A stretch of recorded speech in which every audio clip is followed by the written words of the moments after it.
So there is this big company which announced layoffs recently. I want you to guess the name of the company in the comment section. This video is about two individuals working in the same company when the layoff announcements were done. So when the company announced that we are going to let go X percentage of people in the next 3 to 6 months, both of them thought, oh, will this impact me? Both of them were in the middle management kind of roles, let's say somewhere around 10 to 15 plus years of experience. So both of them got slightly worried.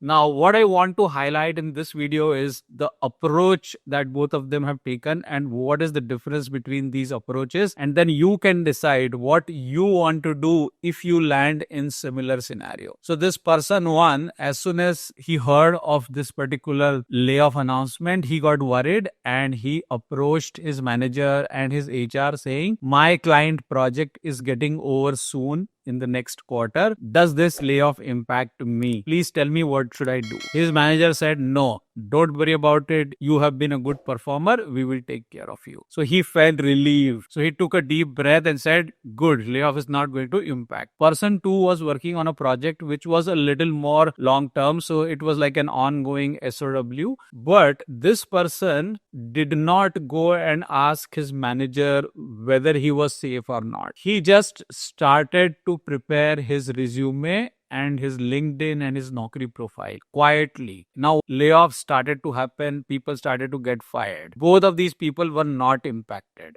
Person A was still assured that his manager or his company will take care of him. Person 2 was already looking outside, while there was no immediate threat. Now, 3 months down the line, what happened is person A was in a situation where the client project got over and his manager then said, start to apply for the openings through RMG. Now, this guy said, but you told me you will take care of me. His boss said that, yes, I told you that, but at this moment, we don't have enough projects. So please work directly with the RMG. And I will talk to few people inside the company and try to refer you. So that entire internal networking thing started to happen. Now this guy is on pool and there is some 90 days of bench period or pool period, right? So he's still relieved because 3 months is okay, right? Now he approaches the HR, he approaches the RMG, everybody is assuring him, you will get a project, we will send your resume here, there. And he started to get a couple of interviews as well.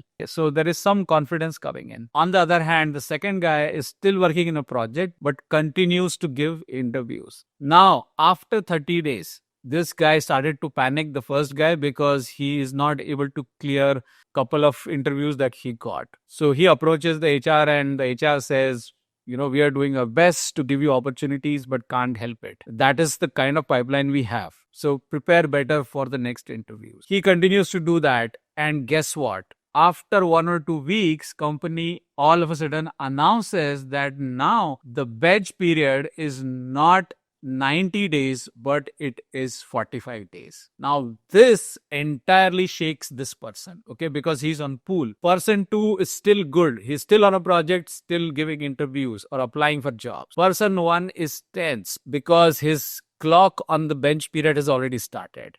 And now the bench period is not 90 days, it is 45 days. So he panics, goes and talks to the HR and RMG, and HR says, no, don't worry. We will consider you as an exception because your bench period already started and the policy got changed later.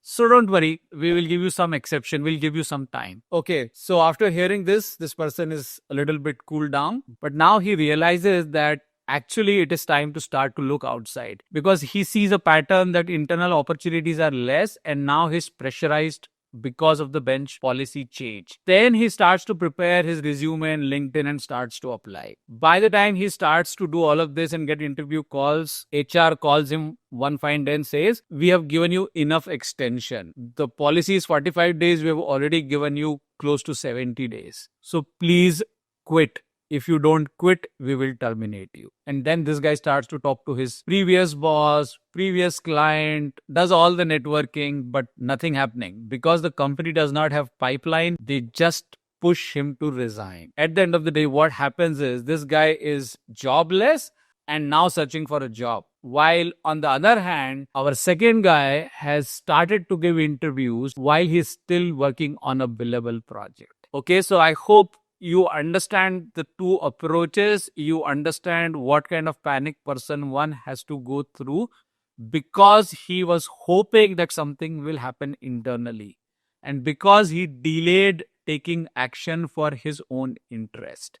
You may call it hope against hope, you may call it laziness, you may call it complacence, I don't know what it is. But person 2, who is actually working on a secure project as compared to person 1, was smart enough to start applying outside as soon as he heard the alarm for layoffs. So, my friends, why I wanted to share this with you is, irrespective of how safe you feel, irrespective of how much assurance you get from your HR, how much assurance you get from your client or from your manager, please take care of yourself. You have to take action for yourself, because one fine day, all these people will just show you the policy. They don't care who you are. They don't care how much of contribution you have done for the company in the last few years. How much of revenue have you got them? At the end of the day, they will just show you a policy and they will show you the door. Sometimes you may get some exceptions here and there, but not beyond a point. I hope you resonate with this and you know exactly what to do. Do let me know your thoughts in comments, and if you have better ideas, share them as well. If you are new to the channel, please subscribe, and if you liked this video, hit the like button and the hype button. I will see you in another video soon. Take care and bye for now.